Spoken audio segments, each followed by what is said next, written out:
اب مختصراً بپنا کا حال بھی سن لیجئے۔ بپنا کے قریب راجشاہی میں ہماری 25 پنجاب متعین تھی۔ اس کی ایک کمپنی کوئی 125 افراد اپنی موجودگی کا احساس دلانے کے لیے بپنا روانہ کی گئی۔ یہ کمپنی بھی کشتیہ والی کمپنی کی طرح صرف امن و امان برقرار رکھنے کے لیے آئی تھی اور اپنے ساتھ چھوٹے ہتھیار، تھوڑا سا ایمونیشن اور 3 دن کا راشن لائی۔ یہاں بھی کمپنی کمانڈر نے زیر کمان سپاہیوں کو چھوٹی چھوٹی ٹکڑیوں میں بانٹ کر اہم تنصیبات مثلاً بجلی گھر اور ٹیلی فون ایکسچینج وغیرہ پر متعین کر دیا۔ چند سپاہیوں کو سیاسی لیڈروں کے گھروں بھیجا گیا، مگر وہ وہاں پہلے سے ہی فرار ہو چکے تھے۔ پہلے دن پاکستانی سپاہیوں نے کسی مزاحمت کے بغیر بپنا میں ڈیرا ڈال لیا۔ آئندہ 36 گھنٹے بھی بغیر وفیت کے ساتھ گزر گئے، مگر 27 مارچ کو سورج ڈوبتے ہی نالے کے پار سے گولیاں چلنے لگیں۔ یہ فائر کرنے والے ایسٹ پاکستان رائفلز کے 900 باغی تھے، جن کے ساتھ 40 آدمی پولیس اور عوامی لیگ کے تھے۔ انہیں ہماری کل تعداد کا علم نہ تھا، چنانچہ وہ دور دور سے فائر کرتے رہے۔ ہمارے فوجی بھی وقتاً فوقتاً جوابی کارروائی کرتے رہے، مگر ذرا کنجوسی سے، کیونکہ انہیں ایمونیشن کی کمی کا احساس تھا۔ اس ابتدائی جھڑپ میں ہمارا ایک نان کمیشنڈ آفیسر اور 2 سپاہی مارے گئے۔ باغیوں کی ایک ہلکی مشین گن LMG مسلسل فائر کر رہی تھی۔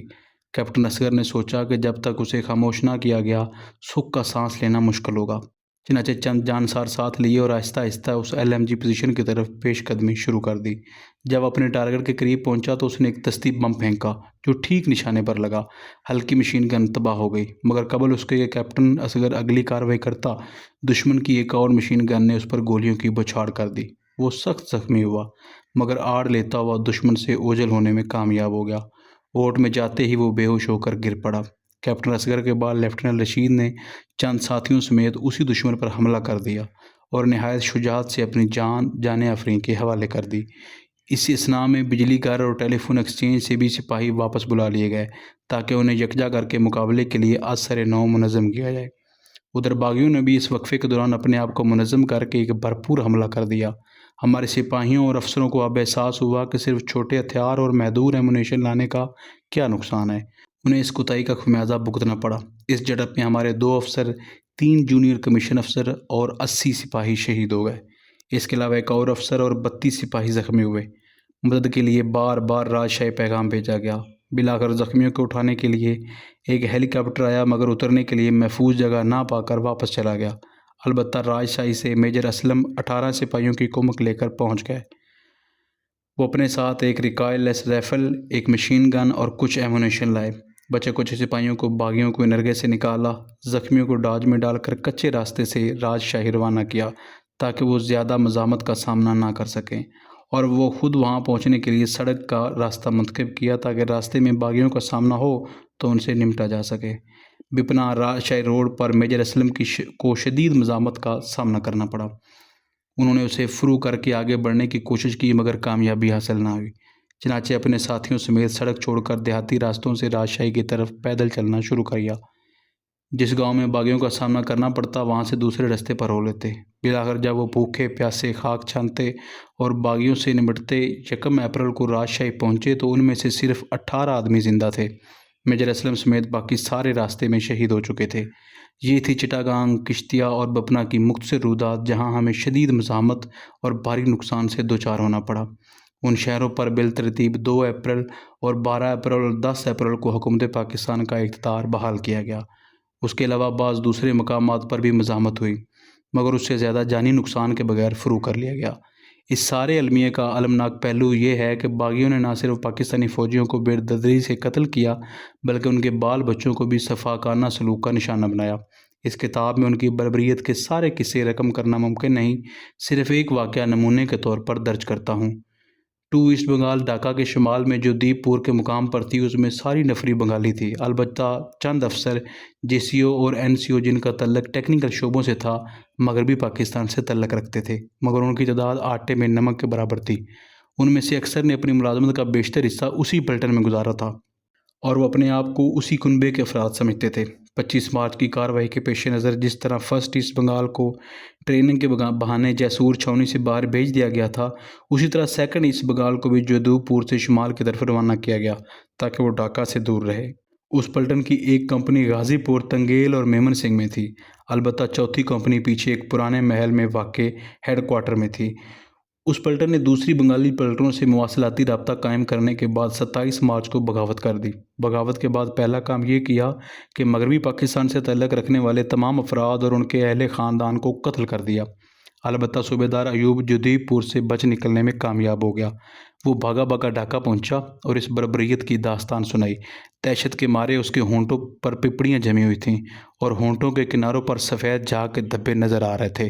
ہر کسی نے اسے تسلی دینے اور چائے پلانے کی کوشش کی، مگر اس نے کسی کی نہ سنی اور جلد از جلد مدد کی ضرورت پر زور دیا۔ ڈھاکہ چھاؤنی سے پنجاب ریجمنٹ کی ایک اور کمپنی فوراً جدیب پور روانہ ہو گئی۔ ہیڈ کوارٹر کے چند نوجوان افسر رضاکارانہ طور پر ساتھ ہو لیے۔ جب یہ لوگ وہاں پہنچے تو بیٹالین کا سارا علاقہ مقتل میں بدل چکا تھا۔ گندگی کے ایک ڈھیر پر 5 بچے ذبح ہوئے پڑے تھے۔ ان کے پیٹ سنگینوں سے چاک کیے گئے تھے۔ ان کی ماؤں کی مسخ شدہ لاشیں ایک دوسرے ڈھیر پر اوندھی پڑی تھیں۔ صوبیدار ایوب ان میں سے اپنے کنبے کے افراد کو پہچان کر چلا اٹھا اور انتہائی صدمے سے دماغی توازن کھو بیٹھا۔ محل کے سین میں ایک فوجی جیپ کھڑی تھی جس میں وائرلیس سیٹ نصب تھا۔ جیپ کے ٹائروں سے ہوا نکل چکی تھی اور جیپ کے اندر مغربی پاکستان کا ایک NOC ٹیکنیکل ڈھیر پڑا ہوا تھا۔ اس کے خون کے چینٹے اس کے وائرلیس سیٹ پر بھی پڑے ہوئے تھے۔ عمارت کے اندر بھی منظر زیادہ مختلف نہ تھا۔ وہاں ایک غسل خانے میں چند خون آلود کپڑے ملے جو بعد کی تفتیش کے مطابق گجرانوالہ کے کیپٹن ریاض کے تھے۔ سپاہیوں کے رہائشی ہیڈ کوارٹر میں ایک نوجوان عورت پھٹے کپڑوں سمیت مردہ پڑی تھی اور اس کا شیرخوار بچہ اس کی چھاتیوں سے لپٹ کر بلک رہا تھا۔ ایک اور کوارٹر میں 4 سالہ بچی گٹھڑی بنی بیٹھی تھی۔ وہ فوجیوں کو دیکھتے ہی چلا اٹھی، مجھے نہ مارو، مجھے نہ مارو، میرے ابو کو آ لینے دو۔ اسے کیا معلوم تھا کہ اس کے ابو اب کبھی نہیں آئیں گے۔ چند ماہ بعد chief of army staff general Abdul Hamid نے مجھ سے ڈھاکہ ایئرپورٹ کی VIP لانج میں باتیں کرتے ہوئے اس تمام قتل و غارت کی ذمہ داری لیفٹیننٹ جنرل صاحبزادہ یعقوب پر عائد کی اور کہا، یعقوب نے مارچ کے آغاز میں مغربی پاکستان سے فوجیوں کی آمد کی مخالفت کی تھی۔ اگر انہوں نے ہمیں بروقت فوجی طاقت میں اضافہ کرنے دیا ہوتا تو تمام بڑے شہروں اور قصبوں میں ہمارے جوان موجود ہوتے اور اس وحشیانہ قتل و غارت کی نوبت نہ آتی۔ میں یہ دلیل سن کر خاموش رہا، کیونکہ مجھے معلوم تھا کہ جنرل یعقوب نے 1 مارچ کو فوجیوں کی آمد کس بنا پر روکی تھی۔ کہیں قتل و غارت کے بعد اور کہیں اس کے بغیر پاکستانی فوج نے چند بڑے بڑے شہروں کو باغیوں کو نرغے سے نکال لیا۔ اس کے بعد مضافات کی طرف توجہ دی گئی اور مختلف فوجی دستے مختلف اطراف روانہ کیے گئے۔ ایک دستے کے ساتھ مجھے بھی جانے کا اتفاق ہوا، جس کا آنکھوں دیکھا حال آپ کو سناتا ہوں۔ اس سے آپ کو بخوبی اندازہ ہو جائے گا کہ ان دستوں میں اپنا کام کیسے انجام دیا۔ اس ایک واقعے کو تمام واقعات کا نمونہ تو قرار نہیں دیا جا سکتا، مگر اس سے طریقہ کار اور ذہنی رویے کی نشاندہی ضرور ہوتی ہے۔ یہ فوجی دستہ ایک پلٹن تقریباً 600 افراد پر مشتمل تھا، جس کی 2 کمپنیاں ٹرکوں پر سوار تھیں، جن کے آگے اور اطراف پر ہلکی اور بھاری مشین گنیں نصب تھیں۔ باقی 2 کمپنیاں سڑک کے دونوں جانب کوئی 500 میٹر تک پھیلی ہوئی تھیں۔ وہ تمام انسانی اور غیر انسانی مدافعت کا مقابلہ کرنے کے لیے پوری طرح لیس تھی۔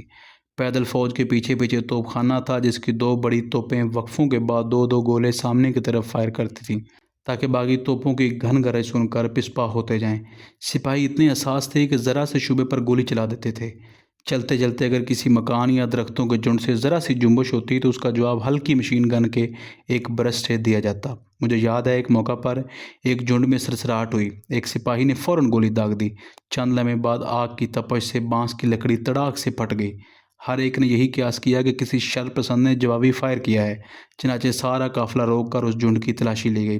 چند سپاہی جھنڈ سے باہر سنگینے تانے مستعد کھڑے رہے کہ باغی نکلا تو اس کو ہلاک کر دیں گے۔ اس میں 15 منٹ ضائع ہو گئے۔ ڈھاکہ سے تنگیل جاتے ہوئے راستے میں ایک چھوٹا سا قصبہ پڑتا تھا جس کا نام کرایا ہے، جو گنجان درختوں سے گھرا ہے۔ اس کے ایک طرف نالہ ہے جو ہر وقت پانی سے بھرا رہتا ہے۔ سڑک کے کنارے ایک پیٹرول پمپ اور ایک چھوٹا سا بازار تھا۔ تمام دکانیں بند تھیں۔ قصبہ بالکل اجاڑ پڑا تھا۔ حکم ملنے پر بازار میں پڑے ہوئے مٹی کے تیل کے ڈرم نظر آتش کر دیے گئے اور دکانوں کو آگ لگا دی گئی۔ دیکھتے ہی دیکھتے آگ دوسرے مکانوں تک بھی پھیل گئی اور دھواں سبز ٹہنیوں سے بلند ہونے لگا۔ فوجی دستہ اس کے آخری حشر کا انتظار کیے بغیر روانہ ہو گیا۔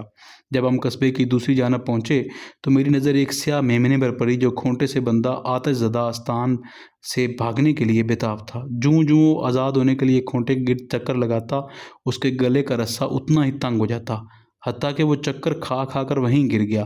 شعلے اس کے قریب پہنچ چکے تھے۔ چند کلومیٹر آگے بڑھے تو سڑک کے بائیں جانب انگریزی حروف V کی شکل کی 2 خندقیں نظر آئیں۔ وہ بالکل تازہ دکھائی دیتی تھیں، جیسے انہیں کوئی ابھی چھوڑ کر گیا ہو۔ غالباً کچھ دیر پہلے یہاں تک باغی تھے جو توپوں کی گھن گرج سن کر بھاگ گئے تھے، مگر کدھر؟ اس کی اطلاع دینے کے لیے کوئی شخص موجود نہ تھا۔ اس جگہ کو کھنگالے بغیر آگے بڑھنا خطرے سے خالی نہ تھا۔ چنانچہ سپاہیوں کو حکم ہوا کہ وہ سڑک کے دونوں جانب سارے علاقے کی تلاشی لیں۔ میں نکما کھڑا رہ گیا۔ اس فراغت میں گارے کی بنی ہوئی کھلی چومپڑی میں گھس گیا تاکہ طرز رہائش دیکھ سکوں۔ اس میں 2 کمرے تھے، ایک بڑا اور ایک چھوٹا۔ چھوٹا کمرہ اسٹور کے طور پر استعمال ہوتا تھا اور بڑا کمرہ رہنے کے لیے۔ بڑے کمرے میں مٹی کا خوبصورت لیپ کیا گیا تھا اور سامنے کی دیوار پر 2 بچوں کی فریم شدہ تصویر لٹک رہی تھی۔ یہ دونوں بھائی معلوم ہوتے تھے۔ کمرے کے درمیان ایک چارپائی اور ایک کھجور کی بنی ہوئی چٹائی بچھی تھی۔ چٹائی کے اوپر ابلے ہوئے چاولوں کا ایک پیالہ تھا جس میں ننھے ننھے ہاتھوں کی انگلیوں کے نشان صاف نظر آ رہے تھے۔ وہ نوالا چھوڑ کر کیوں چلے گئے؟ کہاں چلے گئے؟ ایک موٹی سی گالی نے مجھے میرے خیالات سے چکا دیا۔ سپاہیوں نے ایک بڈھے کو تلاش کر کے اسے پوچھ گچھ شروع کر دی تھی۔ وہ باغیوں کے متعلق کچھ نہیں اگلتا تھا۔ سپاہی اسے عدم تعاون کی سزا کے طور پر جان سے مار دینے کی دھمکی دے رہے تھے۔ میں بھی اس کے پاس چلا گیا اور سپاہیوں کو چپ کرایا۔ بنگالی بابا ہڈیوں کا ڈھانچہ تھا جس کے جسم پر واحد چھیتڑا اس کا سطر ڈھانپے ہوئے تھا۔ اس کی سیاہ جلد سالہ سال کی دھوپ میں اور سیاہ ہو گئی تھی اور اس کی داڑھی سیاہ سے سفید ہو چکی تھی۔ میں نے اوپر سے نیچے تک اس پر نگاہ ڈالی۔ میری نظر اس کے گرد آلود پاؤں کی طرف سوجی ہوئی رگوں پر آ کر رک گئی۔ مجھے وہ کسی طور پر شرپسند یا شرپسندوں کا حامی نظر نہ آیا۔ میرے ہمدردانہ رویے سے ہمت پا کر وہ پھوٹ پھوٹ کر کہنے لگا، تھوڑی دیر پہلے وہ شرپسند یہاں تھے۔ وہ کہتے تھے اگر تم نے ہمارے متعلق کسی کو بتایا تو گولی مار دیں گے۔ اب یہ پاکستانی آئے ہیں، کہتے ہیں اگر ان کے متعلق نہ بتایا تو گولی مار دیں گے۔ میں کیا کروں؟ میں کدھر جاؤں؟ ترس کھا کر بڑے میاں کو چھوڑ دیا گیا اور قافلہ آگے بڑھا اور چلتے چلتے شام تنگیل پہنچ گیا جہاں سرکٹ ہاؤس پر بنگلہ دیش کا پرچم لہرا رہا تھا۔ پاکستانی فوجیوں نے جا کر وہ پرچم اتارا، اس کی جگہ پاکستان کا جھنڈا لہرا دیا۔ دونوں توپوں نے بریگیڈیئر صاحب کے حکم پر 2 گولے مغربی جانب سنتوش مولانا باشانی کی جائے رہائش کی طرف فائر کیے تاکہ ان سب کو پتہ چل جائے کہ ہم پہنچ چکے ہیں۔ فوجی دستے نے دن بھر کی مسافت کے بعد رات تنگیل میں گزارنے کا فیصلہ کیا اور میں بریگیڈیئر صاحب کے ساتھ ہیلی کاپٹر میں واپس ڈھاکہ چلا آیا۔ ایسی کارروائیوں سے باغی بڑی سڑکوں سے ہٹ کر یا تو دیہی علاقوں میں چلے گئے یا پسپا ہوتے ہوتے سرحد پار کر کے ہندوستان میں چلے گئے۔ ان کے تعاقب یا سرکوبی کا دار و مدار دستیاب وسائل یا فوجی نفری پر تھا۔ جب تک وسائل محدود تھے صرف شاہراہوں کو صاف کیا گیا، مگر جب کمک پہنچی تو کارروائی کا دائرہ کار بھی وسیع کر دیا گیا۔ جیسا کہ اوپر ذکر آیا ہے 25 مارچ تک مشرقی پاکستان میں متعین فوجی صرف 14 ڈویژن پر مشتمل تھی، لیکن 26 مارچ سے 2 اپریل تک مزید نفری مغربی پاکستان سے پہنچی۔ اس میں 2 ڈویژنل ہیڈ کوارٹر، 9 ڈویژن اور 12 division, 5 brigade headquarters, 1 command battalion اور 12 انفینٹری بٹالین پیدل پلٹنیں شامل تھیں۔ یہ سب اپنے بھاری ہتھیار، توپیں وغیرہ مغربی پاکستان میں ہی چھوڑ آئے تھے کیونکہ انہیں چند شرپسندوں کی سرکوبی کرنا تھی، کوئی باقاعدہ جنگ تھوڑی لڑنا تھی۔ اس کے علاوہ 3 پیادہ پلٹنیں اور 2 مارٹر بیٹریاں ہلکی توپیں بالترتیب 24 اپریل اور 2 مئی کو مشرقی پاکستان پہنچیں۔ نیم فوجی لشکر جو ایسٹ پاکستان رائفلز کی جگہ لینے کے لیے 1 اور 2 اپریل کے درمیان پہنچا، اس میں asset Pakistan civil arm forces, مغربی پاکستان رینجر اور شمال مغربی سرحدی صوبے کے اسکاؤٹ شامل تھے۔ جتنی نفری آتی گئی اسے آپریشن سرچ لائٹ کی تکمیل پر لگا دیا گیا۔ یہ آپریشن جو 25 مارچ کی رات کو شروع ہوا اس کے باضابطہ اختتام کا کبھی اعلان نہیں کیا گیا، مگر وسط مئی میں بڑے شہروں اور قصبوں کو عملاً زیر اثر لینے کے بعد یہی سمجھا گیا کہ اس کے مقاصد حاصل ہو گئے ہیں۔ مذکورہ بالا واقعات کے دوران کل کتنے آدمی مارے گئے، ان میں کتنے بنگالی اور کتنے غیر بنگالی تھے، مجھے افسوس ہے میں یہ اعداد و شمار اکٹھے نہ کر سکا۔ میرا ذاتی خیال یہ ہے کہ ہلاک ہونے والے بنگالیوں کی تعداد زیادہ سے زیادہ 4 ہندسوں میں ہوگی۔ اگر غیر ملکی ذرائع ابلاغ عامہ میں یہ اعداد و شمار بڑھا چڑھا کر بیان کیے ہیں تو اس کی ایک وجہ یہ ہے کہ انہیں راولپنڈی میں بیٹھے ہوئے ارباب عقل و دانش نے 26 مارچ کو مشرقی پاکستان سے نکل جانے کا حکم دیا تھا۔ ان میں سے اکثر صحافی کلکتہ جا کر بیٹھ گئے جہاں وہ سیاحوں کی غیر مصدقہ خبروں اور بھارتی حلقوں کے تخمینوں پر انحصار کرنے لگے۔ مجھے یقین ہے اگر ان صحافیوں کو مشرقی پاکستان میں رہنے دیا جاتا تو حالات اتنے گمبھیر نظر نہ آتے جتنے وہ دور بیٹھ کر رنگ امیزی کر کے دنیا کے سامنے پیش کر رہے تھے۔